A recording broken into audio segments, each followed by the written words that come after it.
Murakoze, amazina yanjye ni Emmanuel Simpeze ndi umuyobozi w'ishami ry'uburezi mu karere ka Rubavu.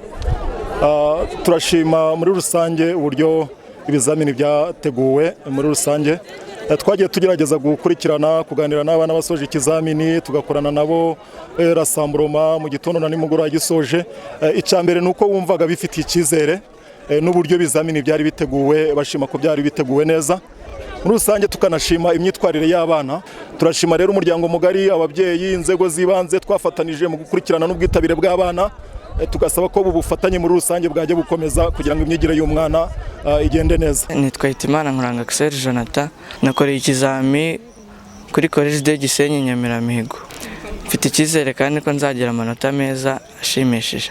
Amazina yanjye nitwa Ishimwe Karugi Faith, nakoreye examen kuri College de Gisenyi Nyamiramihigo.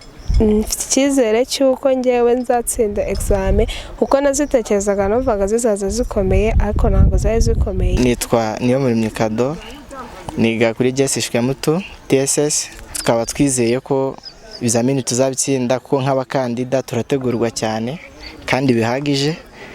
Ubwo nta mpamvu yuko nashidikanya ko gutsinda tuzatsinda. Nitwa Ihogoza Dota, nkaba nakoreye kuri site ya College Nyamiramihigo.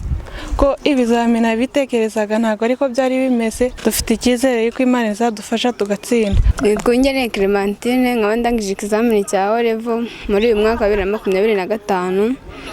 Tukaba dufite icyizere cy'ibizamini ko tuzabitsinda, uko twabitekerezaga ntabwo ariko twabisanze, twumvaga bikomeye ariko ntabwo ariko twabibonye. Nitwa Munyerwe Daniel, ndi umwe mu banyeshuri basoje ikizamini cya leta Trokome. Icyizere kirahari cyo kubitsinda bitewe n'uko ni ibintu twize